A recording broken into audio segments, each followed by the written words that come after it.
Welcome back to another video. And हम continue करेंगे पिछली वीडियो को ही।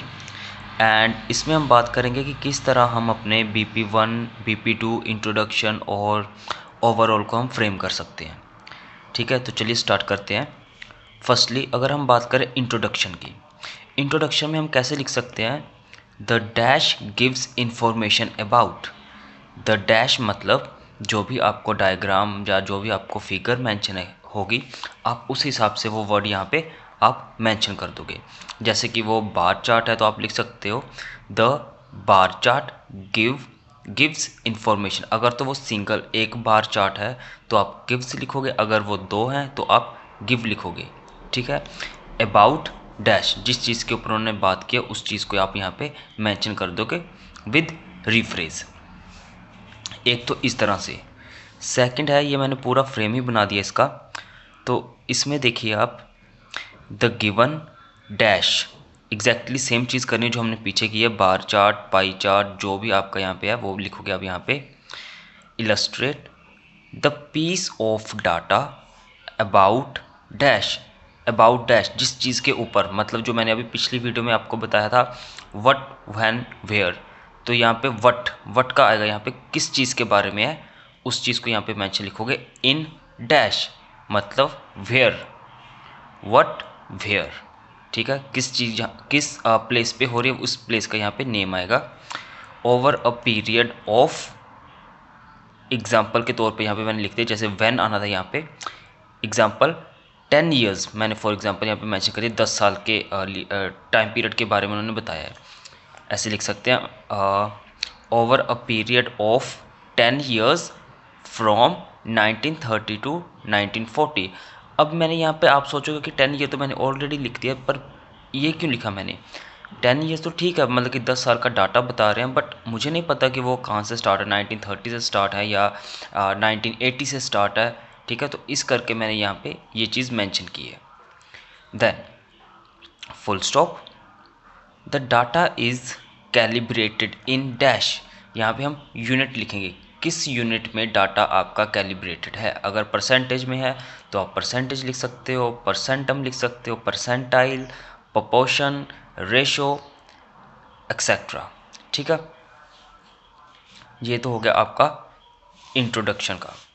एंड हाँ, एक और करते हैं इसमें, अगर आपको जैसे फॉर एग्जांपल डायग्राम का केस आ जाता है, उसमें क्या करोगे आप उसमें लिख सकते हो the diagram reveals the process of dash. जिस भी प्रोसेस के बारे में बोलेंगे उस प्रोसेस को आप यहाँ पे मेंशन कर देंगे। ठीक है, then simple changes you can make, मतलब जो भी आपको डायग्राम या जो भी आपको जिस भी चीज़ की डायग्राम होगी उसकी जो स्टेटमेंट है ऊपर वाली, उसको आप कौन से सिंपल चेंजेस आप उनमें कर सकते हो। फॉर एग्जांपल अगर उन्होंने ग्राफ लिखा है तो आप लिख सकते हो वो, अगर तो वो लाइन ग्राफ है तो आप लाइन ग्राफ लिख सकते हो, या फिर लीनियर रिप्रेजेंटेशन लिख सकते हो। अगर बार ग्राफ है तो आप लिख सकते हो बार ग्राफ, या फिर उसे लिख सकते हो वर्टिकल बार ग्राफ या हॉरिजॉन्टल बार ग्राफ। अगर टेबल है तो आप टेबल लिख सकते हो उसे, या फिर टेबुलर चार्ट लिख सकते हो। अगर वो पाई चार्ट है तो आप पाई चार्ट लिख सकते हो, या फिर सर्कुलर चार्ट लिख सकते हो। ठीक है, अगर उन्होंने यहाँ पे मेंशन किया है डायग्राम, तो डायग्राम की जगह आप लिख सकते हो फिगर शोज़ है वहाँ पे, मतलब अगर तो वहाँ पे उन्होंने क्वेश्चन में शोज़ लिखा है, एस लगा है, तो आपने भी एस ही लगाना है जो आप रिफ्रेश करोगे वर्ड को। जैसे शो की जगह आप लिख सकते हो इलस्ट्रेट लिख सकते हो, रिवील्स लिख सकते हो। एस नहीं है ना, एस आप क्वेश्चन के अकॉर्डिंग देखोगे, अगर उसमें एस दिए तो आप एस लिखोगे, नहीं है तो नहीं लिखोगे। इन्यूमरेट्स लिख सकते हो आप उसे। ठीक है, देन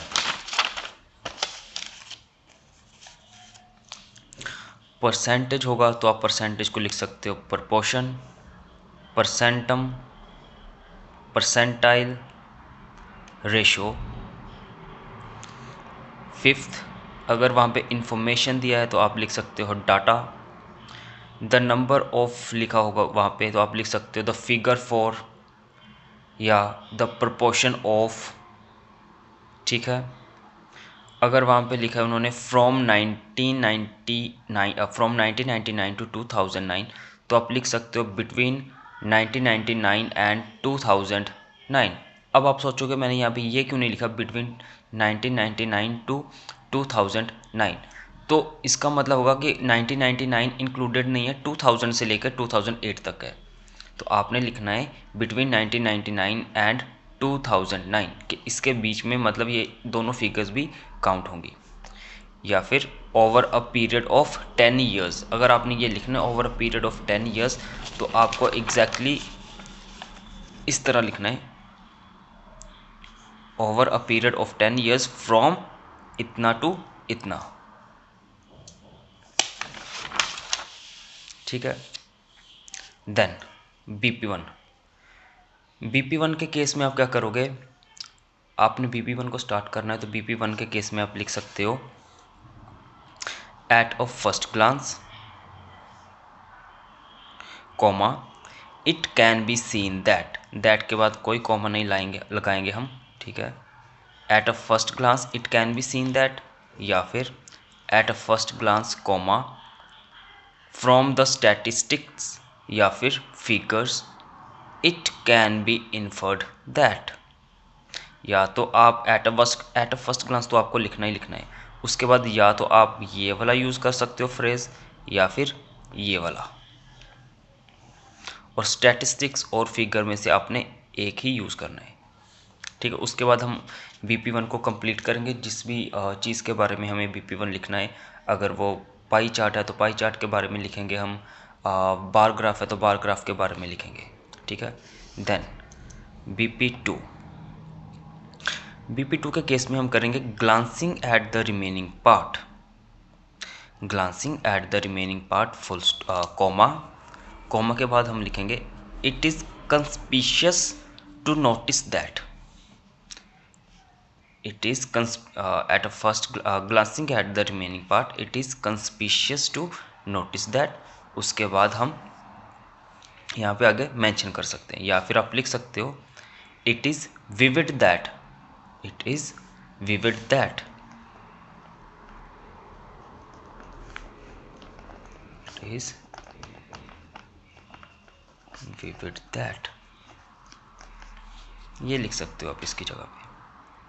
ठीक है। तो उसके बाद आप इसे कंटिन्यू करोगे, जो भी आपको डाटा जिस भी चीज़ का मेंशन है अब वो यहाँ पे मेंशन कर दोगे। देन उसके बाद आता है हमारा ओवरऑल। ओवरऑल में हमें कोई और तो वर्ड नहीं है, हम सीधे लिख देते हैं ओवरऑल एंड उसके बाद हम उसे एक्सप्लेन कर देते हैं, जो भी कंपेयर करना हो तो कंपेयर कर देते हैं, अगर जो भी डाटा हो उस डाटा को हम मेंशन कर देते हैं। सो हम लिख सकते हैं, या तो हम लिख सकते हैं ओवरऑल, या फिर सीधे ही हम लिखेंगे it is clear from the dash, मतलब जो भी आपको जिस भी चीज़ के बारे में आपको लिखना है, जैसे अगर वो टेबल के बारे में है तो आप लिख सकते हो it is clear from the tabular chart that, जो भी आपको वहाँ पे की फीचर्स लग रहे हैं, आपको जो भी इंपॉर्टेंट फीचर्स लिख रहे हैं आपको वहाँ पे सम अप करके लिखना है। मतलब ओवरऑल का जो बेसिक मतलब होता है वो आपको ये होता है कि आपको बस 2 या 3 लाइन में आपको सब कुछ जो है उसे लिखना है, जो भी आपने BP1 और BP2 में लिखा है उसमें से आपको मेन पॉइंट लिखनी है। ठीक है। थर्ड हम इसमें से यूज़ कर, या तो हम ओवरऑल करेंगे या फिर हम करेंगे it is clear from the dash that dash, या फिर from overall it can B depicted that, from overall analysis लिख लो यहाँ पे, फ्रॉम ओवरऑल एनालिसिस, देन उसके बाद comma, from overall analysis it can B depicted that, जो भी आपको की फीचर्स लग रहे हैं यहाँ पे आप उस की फीचर्स को यहाँ पे मेंशन कर दोगे। बस इतना सा है आपका टास्क 1। बेसिकली जितने मैंने यहाँ पे वर्ड्स लिखे हैं टास्क अपने इंट्रोडक्शन में, BP1 में, BP2 में, BP3 में, अगर हम इन सब वर्ड्स को काउंट करके देखें तो अप्रोक्सीमेटली 40 to 45 वर्ड्स तो ये मैंने यहीं पे कवर कर दिए हैं। तो होता कितने वर्ड का है टास्क 1? 150 to 170 वर्ड्स का। सो बस आपको 100 वर्ड्स ही लिखने हैं।